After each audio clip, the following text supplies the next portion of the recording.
Today we're at United Wholesale Mortgage in Pontiac, and we are setting two 3-megawatt generators. Behind us we've got a 900-ton hydraulic crane. It's the largest hydraulic crane in the state of Michigan. And the generators come in pieces. We've got a fuel tank that weighs about 73,000 pounds. And we set that first, and then the generator engine itself at about 60,000 pounds.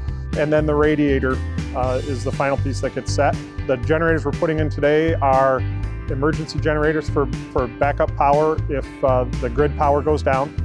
The fuel tanks on them are sized to run them for just over a day.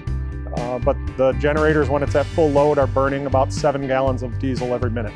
So the facility at UWM that we're powering up here is just about 1 million square feet of space and currently has 4,000 or 5,000 employees in it. And when it's built out at full capacity, we'll probably have 8,000 employees in it. And that's why we've got such monster generators here. The generators are manufactured by Cummins. They've got locomotive engines in them that are about 4,000 horsepower apiece. And once everything is plumbed in and working, we'll come back and drop an enclosure over top of it, and we'll be ready for UWM in case there's a power outage.